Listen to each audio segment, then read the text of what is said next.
Hello, everyone. Good afternoon, and welcome to the Philanthropy Roundtable's webinar on what the COVID-19 stimulus package, also known as the CARES Act, means for donors and foundations. I'm Sarah Barba, the Policy Director of the Alliance for Charitable Reform, which is the public policy project of the Philanthropy Roundtable, working to protect philanthropic freedom on Capitol Hill and in the administration. Today, we're going to be joined by Sandra Swirski, the Executive Director of the Alliance for Charitable Reform. As you know, earlier this week, the Senate unanimously voted in favor of the largest economic stimulus package in our country's history, and the House passed the measure this afternoon by voice vote. Now the bill is heading to President Trump's desk, where he's expected to sign it in short order. On today's webinar, Sandra is going to provide an overview of the details of the massive bill and how it can impact philanthropy and the charitable sector. The bill includes additional tax incentives, direct payments to most Americans, and supplemental funding to provide loans and direct assistance to nonprofits and others hit by the crisis. We'll be accepting questions privately throughout the webinar via the chat function of Zoom, and the webinar will be recorded and posted to the Philanthropy Roundtable's website for future access afterward. Without further ado, I will pass it over to Sandra. So Sandra, please take it away. Great. Well, thank you, everyone. It's nice to see so many people interested and available. So thank you for participating. So as Sarah noted, the House, the Senate, and now the House have passed this enormous $2+ trillion bill. It's not the only bill they've passed. In the past couple of weeks, they've passed two others, substantially smaller in size. But this one that was passed today is by far the biggest. It's not the last one either. We understand that this particular package, this $2 trillion package, is meant to really act as a bridge for the next 10 to 12 weeks until Congress can pass the next one. Congress is going to wait to see how this one lands and then start crafting what the next one is going to be. So in terms of what we're going to talk about today, I'm going to start off, I'm going to assess this bill and what it means for donors and foundations in a couple of buckets. First bucket is going to be foundations and donors as employers. The second bucket is going to be foundations and donors as givers. And then we're going to talk about next steps. Lots of organizations in town have started to put together their wish list of other proposals they'd like to see Congress take up when they consider the next package. So let's start off with foundations and donors as employers. So before the current bill was even passed, back on March 18th, Congress immediately passed a requirement that employers pay family, medical, and sick leave, but they offered some tax benefits for the additional cost. And that is something that as a foundation leader, your organization is eligible for. Your grantees can take advantage of that as well. In this particular bill they just passed, I mean, it's so enormous and it's so broad in scope. It's almost as though they opened the federal treasury and just started shoving money out the door. There are things like loans, loan forgiveness, grants, emergency grants, and all of this is from something that is the Small Business Administration. And I'll go into a little bit of detail, but just to be clear here, the loans, the grants, the loan forgiveness, the emergency loans, all coming from the Small Business Administration are not limited to just small businesses. That type of relief has been extended nonprofits and to tribes as well. So when you hear the SBA loans, the SBA grants, that is not limited to just small businesses. It is also available to a lot of nonprofits. They do put a cap on, so it's nonprofits that have less than 500 employees in a particular facility. But again, I just want to be clear, there's been some uncertainty around these loans and grants and who can apply for them, and it is nonprofits, and they're being actively encouraged. So let's talk about the emergency relief that either you or your grantees can take. There is an ability to get an emergency grant of $10,000 within 3 days. So this is for those folks who cannot keep the lights on, who are underwater already and are having a hard time even thinking about payroll. They are eligible through the SBA to have an emergency grant. I think my recommendation certainly with this provision and with all the provisions is go ahead and start the process now. Don't wait to get chapter and verse by the different agencies. I would immediately start accessing it. Folks who are first in are going to be first fed, right? And so doesn't hurt to go in and start the process. See what the process looks like. You may have questions about the process, but I think our advice for the nonprofits, whether you're grantees, foundations, or donors, is start the process immediately. So as I noted, there's emergency grants, there's emergency loans up to $10 million to help with operations, payroll, rent, and the like.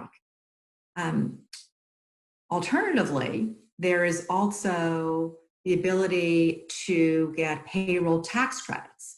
If you have employees and you want to retain those employees, you may have had to furlough them, but the intent is to keep them around. You may, instead of going a loan route through the SBA, decide that you're just going to take advantage of payroll tax credits. And the tax credit is up to $5,000 per employee. And those are eligible immediately as well. If you're also concerned about your payroll taxes, Congress has, which are due fairly regularly, Congress has stretched out, made provisions for you to stretch out those payroll taxes. The next 2 years, those payroll taxes are only going to be due twice, once at the end of 2020 and once at the end of 2021. So if you're concerned about having to pay your employees and their payroll taxes, you can defer, you can stretch out those payroll tax payments until the end of the year. If you must let your employees go, or if your grantees must let their employees go, Congress has passed very generous unemployment benefits, not just for employees, but also for independent contractors, folks who are self-employed, really unheard of benefits to make sure that people who were employed, who are no longer employed, are not going to fall through the cracks.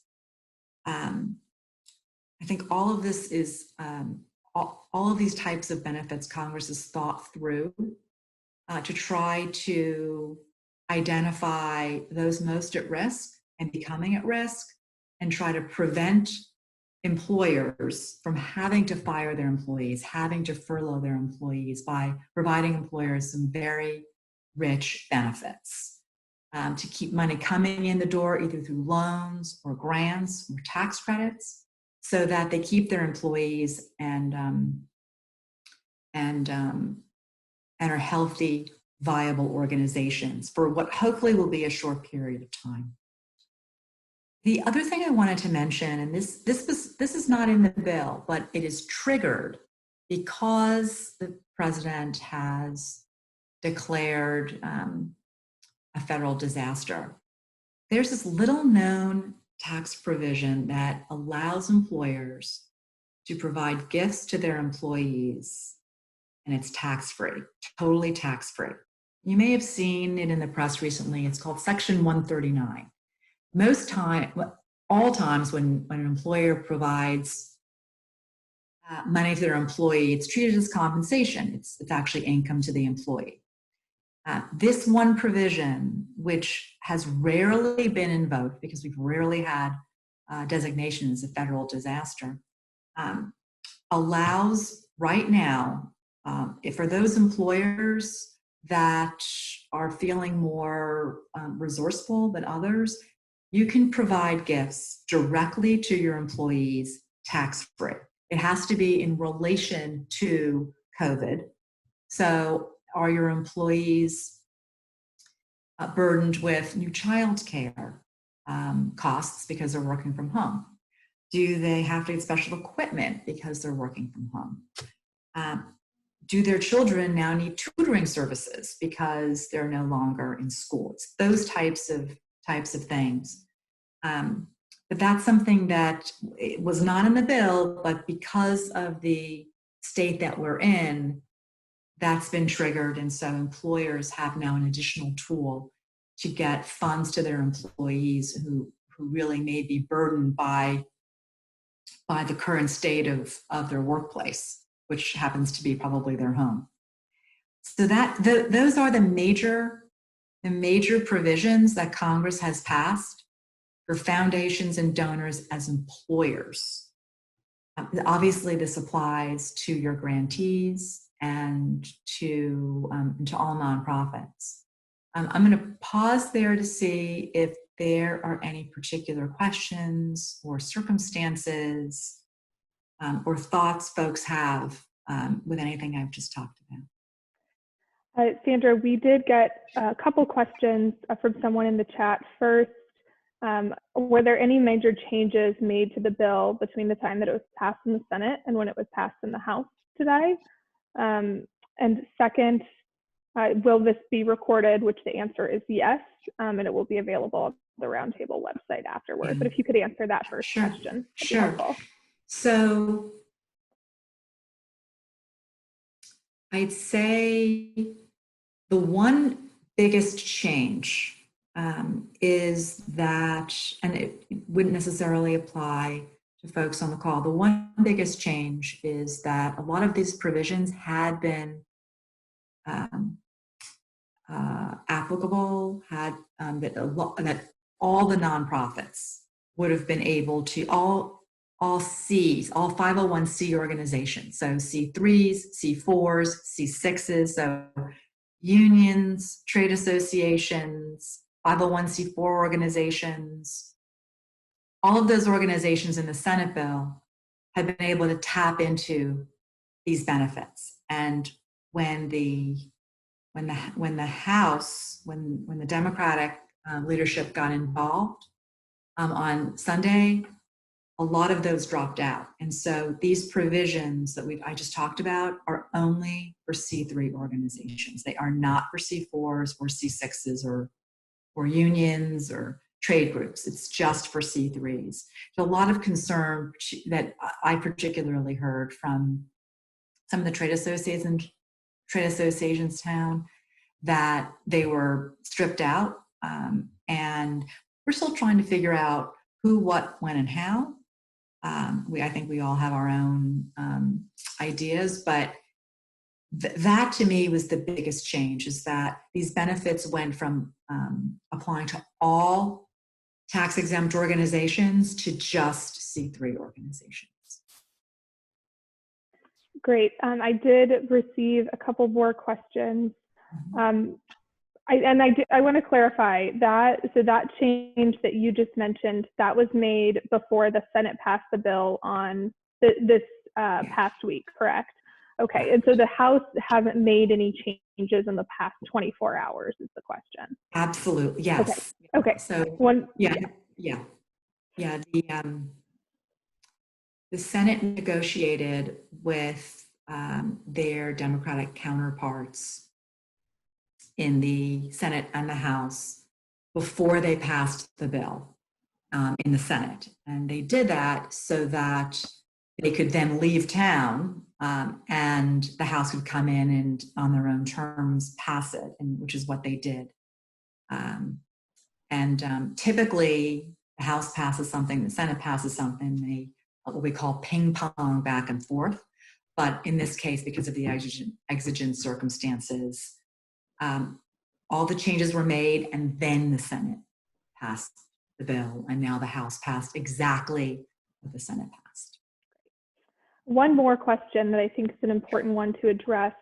Somebody had heard that there was going to be a provision or requirement that 501c3 nonprofits who accepted loans would be required to cease lobbying activities in order to take the loan. Can you provide a little bit of clarification on that suggestion and its inclusion or lack of inclusion in the final bill? Sure. Great question. So as the Senate as McConnell was crafting the Senate's version of this relief bill, the House was also crafting its version. And in the House's version, in the version that Pelosi was crafting, Speaker Pelosi, she did have a provision in there that would have required all corporations and nonprofits who took loans or grants or any type of this federal assistance to be barred from lobbying. And I know that Institute for Free Speech weighed in quite heavily, and a number of nonprofits weighed in quite heavily and brought that to the Senate's attention, that was a non-starter for a whole lot of reasons. And that did not make it into the final bill. So it was not in the Senate passed bill. It was not in the bill that just passed the House, because those were identical. Now, just because it didn't make it in doesn't mean that it's not going to be tried again. And we'll talk a little bit about this later on, but Speaker Pelosi, after passing the bill today, a couple hours ago, said that the House would be back on April 1st to start crafting the next stimulus package. And so she has really inserted herself into the process, and quite appropriately. And I think that what we're going to see is the next package is going to have a heavy hand and from the House, and will start in the House and then go over to the Senate. I do think that that's something we're going to have to watch carefully. In speaking with some of our friends in the House, they thought that the provision that we just spoke about, if you take loans or grants, you'd be barred from lobbying, that probably came from the more progressive side of the Democratic wing of the House. And they were less concerned about it making into the next bill. But again, I think in the interest of making sure that we don't end up having to fight to take something out of a bill, we're going to want to engage pretty quickly with the House on that issue. But for right now, we're good. The House tried to insert it, didn't make it in. Wasn't even really a hard-fought battle, and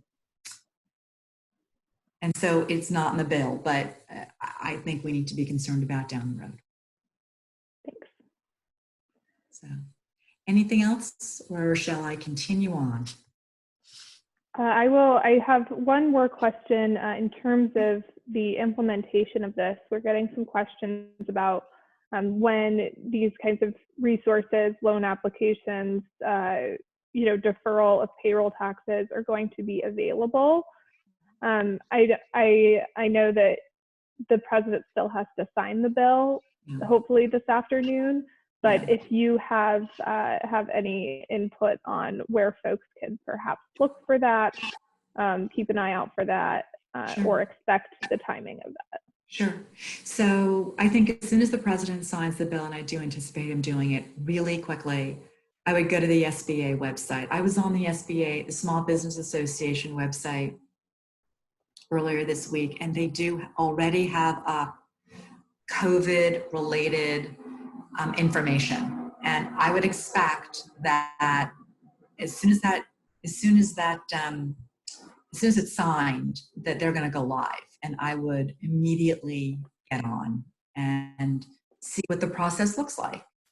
And so it's the Small Business Association, which is the entity that is most responsible for the loans and the grants and all that C3s can access. And so that's the one thing I would do immediately.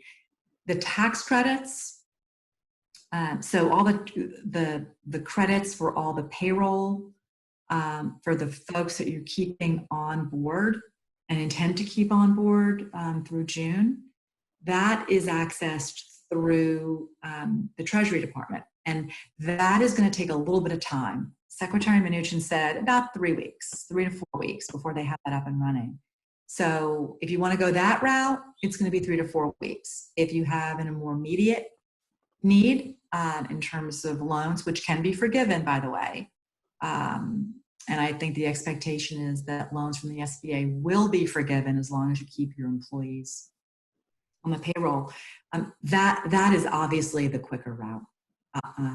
I know there's some concern. I was on a call yesterday with the Faith and Giving Coalition, and they were concerned that some of their religious organizations, the schools and the like, the religious or churches, synagogues would not necessarily be able to tap into these loans and these grants because it'd be, quote, federal financial assistance, and they're barred from that. So I think there's still an open question about how much relief religious organizations can tap into, but to the extent that you're not and you are a C3, the SBA, sba.gov. And again, I would do that sooner rather than later. I suspect that given, it's a governmental agency, this is not Amazon, this is not Google, they may have some bandwidth issues. So I think the old adage is smart, the early bird gets the worm. So. Great, just 2 more quick questions that came in while you were answering that I think are important. The first is about how many of these incentives or loans you can tap into if you are able to apply and take advantage of all of them, if there is kind of an either or situation, and then I'll ask you my next question after you. Sure. So what Congress doesn't want you to do is to apply for grants and loans and the like for exactly the same set of circumstances. So there's an immediate emergency grant of up to $10,000. Then there's the loan, which can be up to $10 million. Now, loan can be forgiven under certain circumstances, largely around keeping your employees. You can apply for both of those. What you can't do is you can't apply to the SBA for grants and loans, and in order to be able to make your payroll, and apply for payroll tax credit relief, right? Because you'd be double dipping. You get one benefit for keeping your employees on board. If you are, and I think I would advise you talking to whoever your accountant or bookkeeper is to run those numbers to see what is more advantageous for you. But in the interim, go to the SBA website and start that process, because you can always pull your application, but you don't want to be behind hundreds of thousands of small businesses. You want to be first in line. Great. The next question that I wanted to bring up is a question about nonprofits that have more than 500 employees. Sure. Is there incentives or programs for them? So this is the tricky part about the law. The Congress really wanted to limit and target the benefit at those organizations that can't tap into capital markets, that can't easily tap in into the line of credit, that don't have endowments that are going to help weather them through this crisis. And so they decided that they were going to limit these benefits to organizations with less than 500 employees.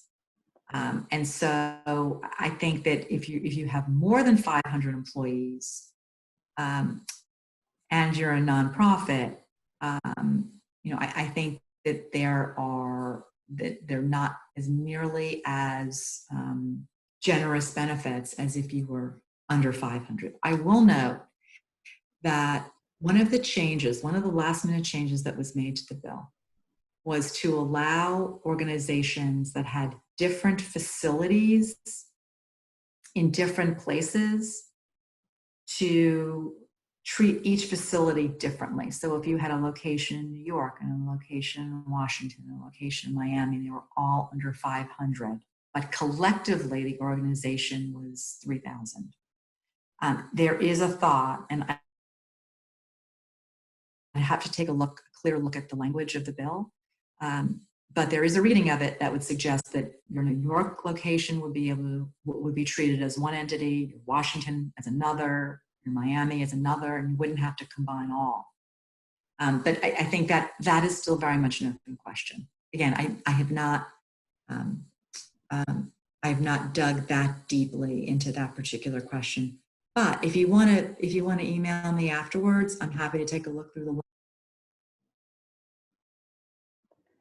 Great. I will note for folks that are on the call or the webinar that we are getting a lot of questions. So I'm going to let Sandra continue with her presentation, and then we will try to get to these questions either as they're relevant to her presentation or toward the end. And if not, as she mentioned, you are welcome to email us questions that you have.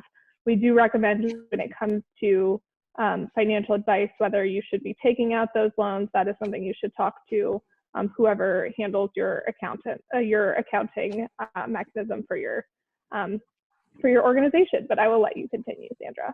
Okay, great. So we spoke about foundations and donors as employers and your grantees as employers. And now I'm going to switch to foundations and donors as givers. And there are a couple of provisions in this bill that are going to be terrific, hopefully terrific for philanthropy. And the first is something that the nonprofit sector has been advocating for years, ever since 2008. And that is that everyone is able to get a charitable deduction for the gifts that they make. As many of you know, under previous law, you were only able to get a charitable deduction for your gifts if you itemized. And in the 2017 tax law that passed, that law narrowed the group of people who were considered itemizers. So today, about 90% of all taxpayers, 90% of all donors are not able to take a charitable deduction for their gifts, only about 10%.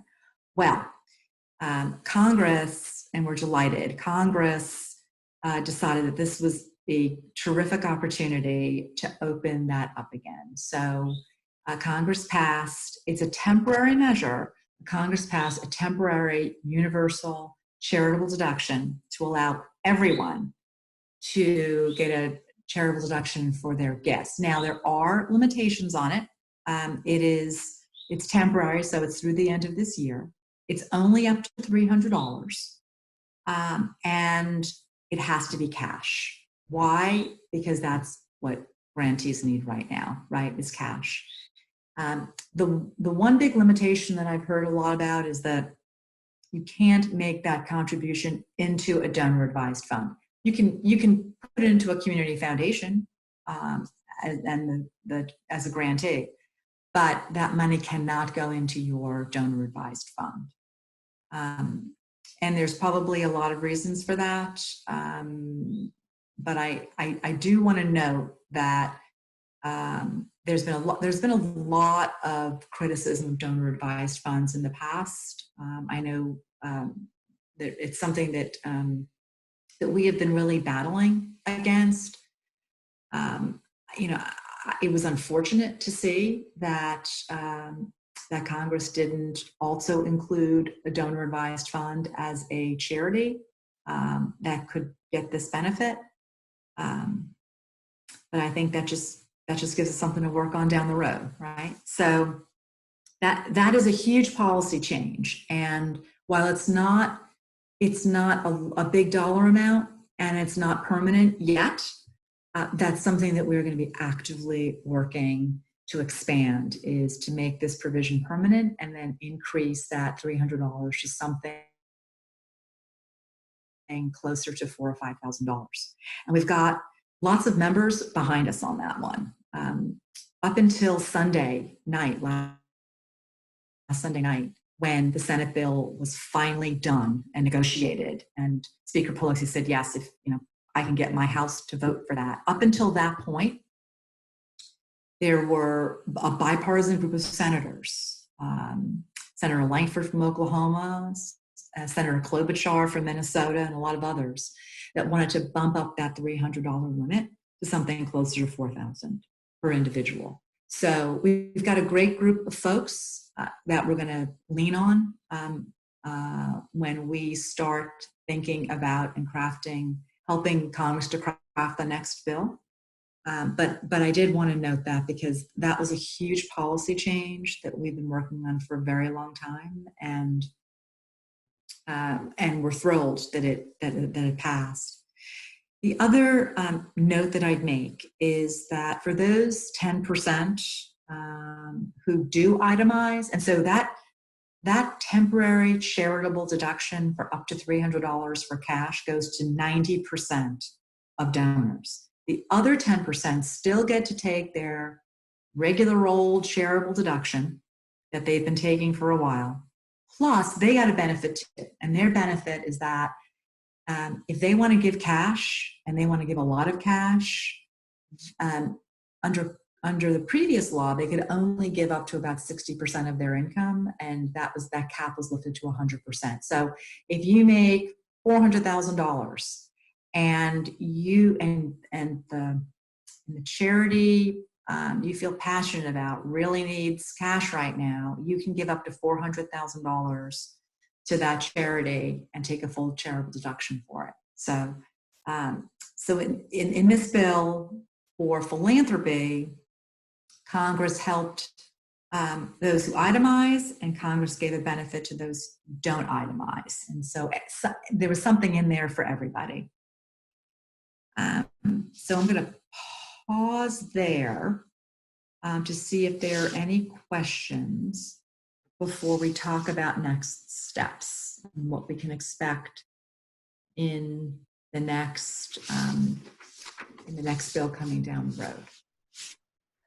Sandra, you mentioned that the $300 above the line charitable deduction is just for this year. Does that also apply to the AGI increased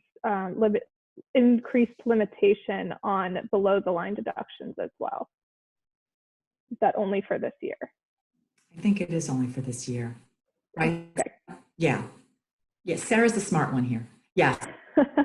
Yeah, both were temporary. I think what we'd like to do is see if we can get both of those made permanent. And there's a lot of concern that it's just cash, whereas after 2008, there's a lot of data to show that cash giving didn't necessarily trail off like giving in securities and real estate, and yet that was the first to come back. And so there's a lot of interest in also incentivizing not just gifts of cash, but gifts of securities. I'm told that there are plenty of folks out there who have been holding on to stock for years, bought very low, and even in this market have a substantial gain. And we certainly don't want to limit them or discourage them from giving it all away. So that's the case we're going to make to lawmakers. Let's not just limit it to cash. Let's let those folks who want to be generous with their securities do that as well. Great. And then there were just two questions about the charitable deduction. One is, could you clarify for about the information about the folks who don't itemize. So Sure. what they're receiving, can you just clarify that really quick? Sure. So 10% of people itemize, 90% generally don't. And for that 90%, in 2020, for gifts in 2020, to get up to a $300 charitable deduction for your gifts of cash. Okay. All right. So now we're going to move on, unless there's another question, Sarah. The only other question, thank you for that answer. The only other question was can you also clarify the point you raised about the $4,000 increase that we're seeking with our colleagues of the Charitable Giving Coalition? Sure. So $300 is a great start, but we'd like to see that number hit $4,000, $5,000, $6,000, go up as high as it can. The past couple of years, we've been working with Senator Langford and others on just a bill like this, a universal charitable deduction that everyone can tap into that allows people to deduct up to $4,000. And so when we saw that Congress was going to put in place a temporary deduction for that 90% and cap it at 300, we thought it'd be a great opportunity to sic Senator Langford on them. And so he got a bunch of his colleagues together and went to talk to McConnell and really made a big case for why that deduction for 300 was great, but it could be even better if it looked a lot like Senator Langford's bill, which was 4,000. So that's an aspirational goal for us. Current law, though, when the president signs the bill, that 90% who don't itemize, that 90% can take a charitable deduction of up to $300 as long as they make it by the end of 2020. In the interim, we really hope to work with Langford and others to try to get that number up from 300 to something much higher in the next bill that they are going to pass sometime later this year. Does that make sense? I think that makes sense. And I will also clarify that it is any gift that was made after December 31st, 2019. So gifts that were made in January, February, beginning of March, before this bill was passed, are also qualify for that above the line charitable deduction. Any gift in 2020, you can get a $300 charitable deduction.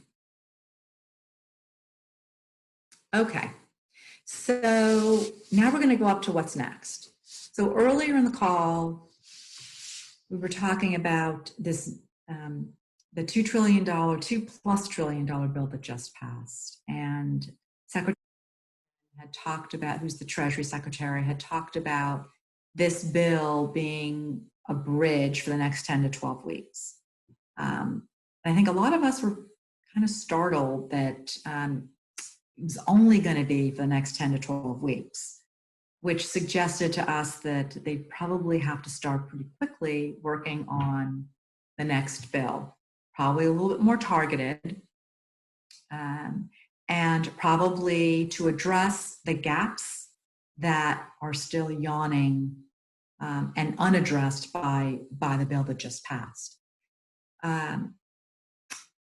After the House passed the bill earlier today, Speaker Pelosi said that while the Senate's going to be out back home in their district work periods until April 1st, the House is going to be in. The House is going to be on April 1st, and they're going to be working to see how this package lands in their communities, where the gaps are, and how they're going to fill that gap, those gaps. And she has already forecasted the types of gaps she's already she already sees, and things will even yawn wider. So I think we're going to see from the House a lot more direct spending particularly for families, lower income families, and children, children who are home from school, and parents who at some point will get back to work and their children are at home, and the like. So I think we can expect, certainly from the House, a lot of direct spending and grants. There are a couple of items already that the nonprofit community has identified that they should have gotten in the package that is passing today, but it didn't make it in there, that they really want to keep working on. And some I think are going to be really relevant for you guys. So the first is that, well, and I'm going to harken back to the charitable deduction. The first thing is we want to get that $300 cap up much higher. Second is we want to make it permanent. We believe that every gift should get a charitable deduction, not just wealthy people's gifts. So those two definitely.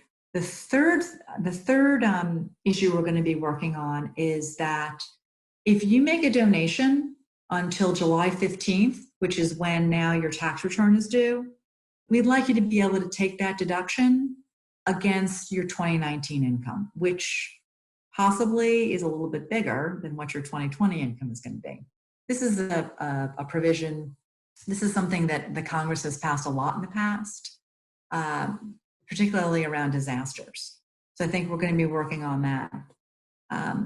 There's also a lot of concern about nonprofits that hold conferences and that have conferences on the books that have been canceled, and the hotels are not refunding any of their deposits, and there may even be cancellation fees.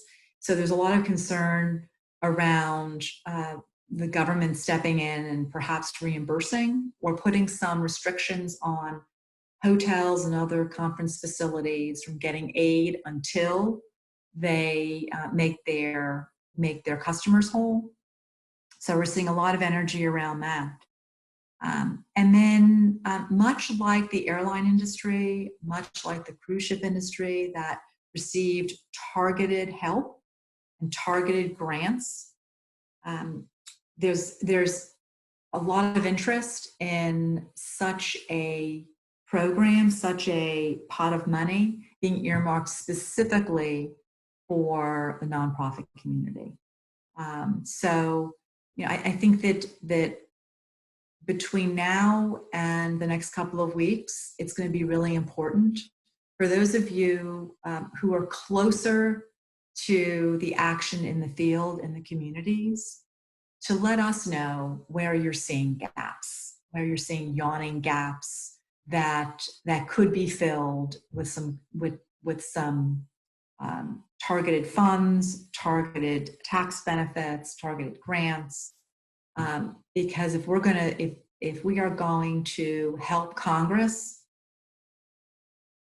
target the next bill to those who are truly in need, we're going to need to hear from you who are so much closer to those in the community than we are. So please don't hesitate. And we may be reaching out to some of you.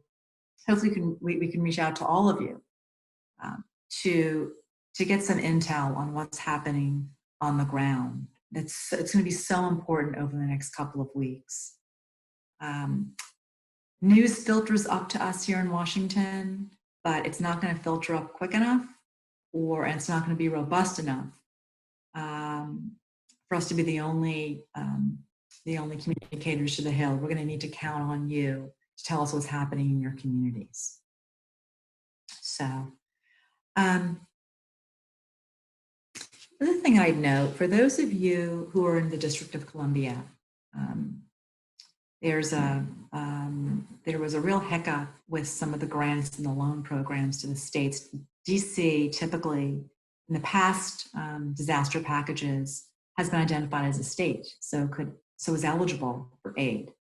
And DC was not defined as a state in this particular bill, it was defined as a territory. So they are potentially missing out on almost $800 million in benefits that other states are able to tap into. So I suspect that's going to be adjusted and fixed in the next bill.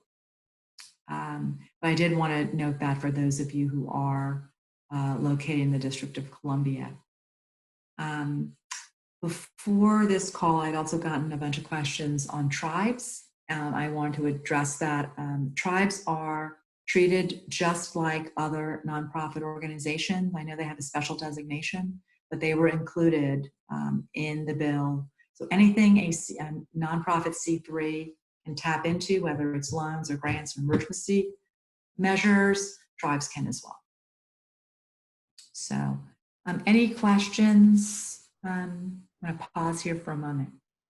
Yes, Sandra, one of the questions about the lifted AGI limits is around what types of organizations those donations can be made to. So for instance, could a person give 100% of their AGI to their private foundation, their family foundation? So I think it has to go to a charity. I think it has to go to a working, much like it can't go to a donor advised fund, I don't believe it can go to a foundation. I think it has to go to a grant receiving organization. I think, but before I put a pin in that one, I want to make 100% sure. But I would be surprised. I think that much like a donor advised fund, I think it has to go to a charity. Great. Yeah, we will clarify that in our follow-up to this call. Yeah. Anything else? I'm going through some of these questions. Is there a prediction? I know you mentioned, Sandra, that you were on a call with the Faith in Giving Coalition yesterday. Is there any prediction of when we will know if any of these SBA, Small Business Administration benefits will be applied to religious organizations? Yeah. So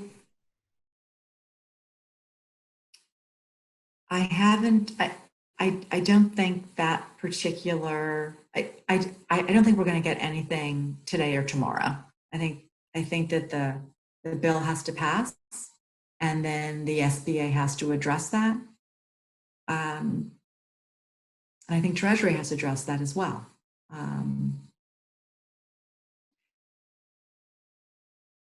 However, in the interim, apply. Make it clear that you are a religious organization and I would apply. You don't have to take the money, but you have to apply and then you can decide whether to take it or not.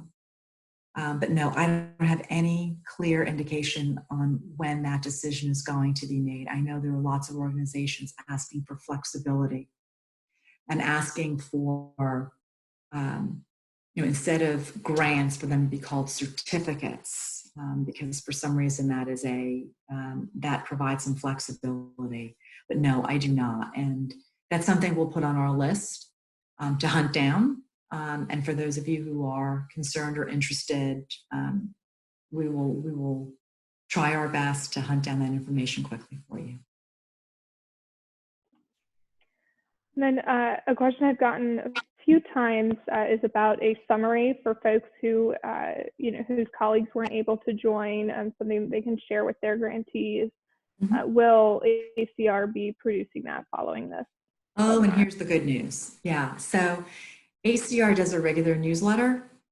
We usually do it right at the beginning of a congressional recess. And I think that given everything that's happening, we're going to do a special edition and go through a number of these benefits for as C3s as employers and then as givers as well, so that it's all in one place, hopefully between now and then being next week. Hopefully between now and then, we will be able to hunt down some of and clarify some of the answers to some of these questions. Now, I wish I had all the answers, but in some cases, just like any massive bill, every time you read through it, you pick up something new. And every time you read through it, you add another question to your list around something that wasn't clear. And so I would encourage you to sign up through the ACR website, acreform.org, for our newsletters, and you will also get alerts from us.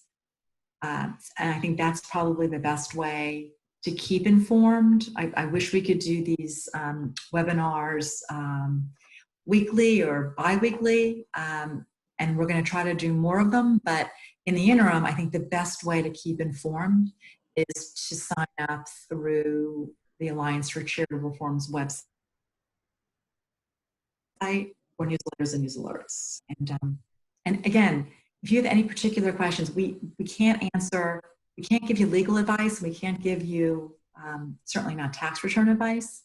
But if you have questions or need resources, don't hesitate to give us a call or shoot us an email, and we'll do our best to get you the answer or point you in the direction of a resource that can provide an answer.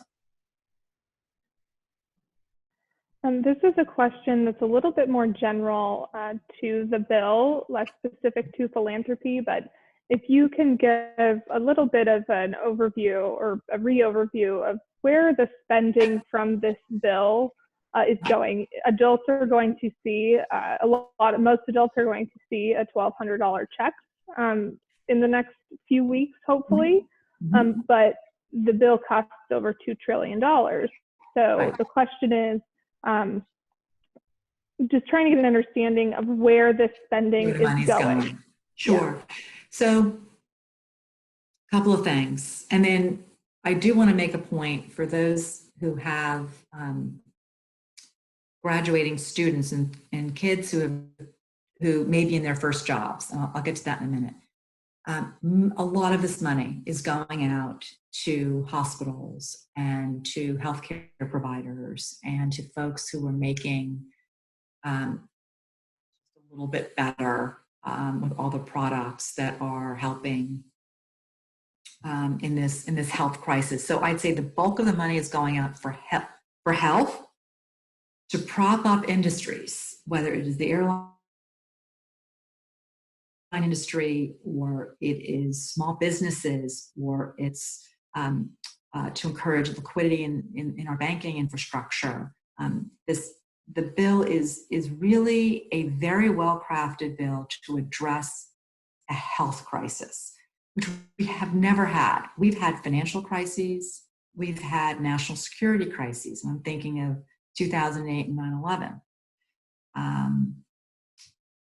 And I've been through both of those. And Congress, after each one of them, put together a package they thought was going to be directed at where the money was flowing away from. This is a little bit different because it's a health crisis. And so, again, most of the money is earmarked towards the health industry and the health sector, and then keeping businesses afloat and encouraging, incentivizing, paying businesses to keep their employees on the payroll or furloughed and not on unemployment. That's generally where the money is going. And then a big part, that's type of business relief. On the individual side, an enormous amount, probably a quarter to a fifth of the bill are these paychecks, are these $1,200 up to $1,200 checks going out to individuals. As long as you have a Social Security number and you are not a dependent, you will get a check. If your income is under $75,000 as an individual, you receive a check for $1,200. And that amount is phased out up until you make about $99,000 and then you receive nothing. So it's really targeted at that middle and lower middle income folks around the country. It's not, you don't get more if you're in New York City and less if you're in a rural area. It's just $1,200 across the board. I will note that that that you will be eligible based on your 2018 tax return, right? Because you probably haven't filed your 2019 right now. So you're going to be eligible based upon your 2018 tax return. So for those, if you've got kids out there who graduated from college, they had their first job in 2019, and you claim them as dependent and they do not have a tax return out there yet, have them file a tax return immediately. They will be in the system and they will get their check.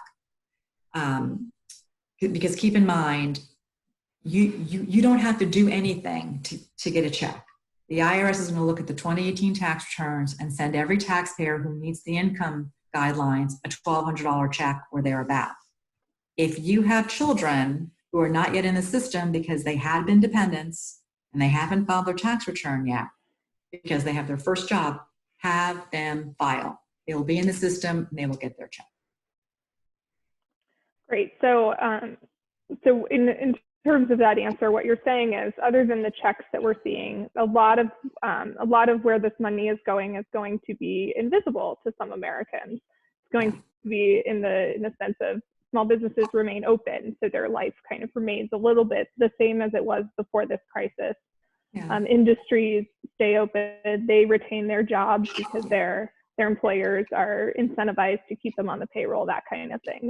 There's capital going into those places that aren't necessarily in the form of checks. That's exactly right. And I think the goal of this bill is to, while we're in this crisis, to pause, is to give businesses and small, big, enough of the cash infusion so that they can, without any customers, without revenue coming in, they can pause, and when the crisis is over, they can resume, so that we don't have mass bankruptcies and mass disruption. So the idea is to, and it is quite invisible, but it will be visible when we're going back out to the restaurants we've always enjoyed, back out to the retailers that we've always enjoyed, and they're not abandoned buildings everywhere. The goal is to give enough money to all of these small businesses, and which are also part of the supply chain, or our bigger businesses, give them enough money so they can sustain and keep their employees, so that when the crisis is over or is waning, we can turn on a dime and go out to our favorite restaurants and go buy our fancy coffees. Okay, so we are almost out of time. It's almost 3 o'clock. Again, I just want to offer 3 takeaways. The first is act now, do not wait. If you think you may be eligible, SBA.gov, start figuring out what the application process looks like, and they will have guidelines on there. That I would highly encourage, because again, the early bird gets the worm. Second is, if you want to be kept in the loop on what this bill means for philanthropy and donors and foundations, acreform.org is our website, and you can sign up for our newsletter and you will automatically get our news alerts, and that will be our primary way of communicating with our members. And then finally, this is not the end. There's more to come. The House is going to start work on April 1st, and this is likely going to be the start of yet another bill. We'll call it COVID-4, because this bill was called COVID-3, the start of another bill. In the interim, the agencies, whether it's the SBA or the Treasury Department or any of the other agencies that are getting lots of money pushed out to them, are going to be taking that pot of money and figuring out how to dole it out.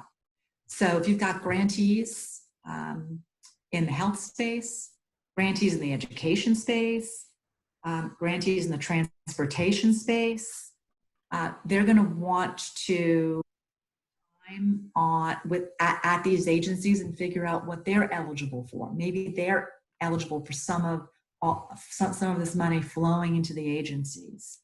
Maybe there's more work that they can do. And for those folks who don't take any government grants whatsoever, you know, it is going, there is enough in this package to help them weather. And where they're not able to weather, we want to know about it because we want to be able to advocate for them in Washington. So that is all I think Sarah and I have. Sarah, do you have any final parting comments? For those of you whose questions were not answered, we had a slew of questions, which we really appreciate. We will try to address these in our coming write-ups and newsletters. And in the meantime, if you need advice on taxes or loans, please go to your accountants and financial advisors. And I do want to clarify one question that came up, but I think it's a question I've seen actually just generally from a lot of Americans. This $1,200 or whatever you receive is not taxable.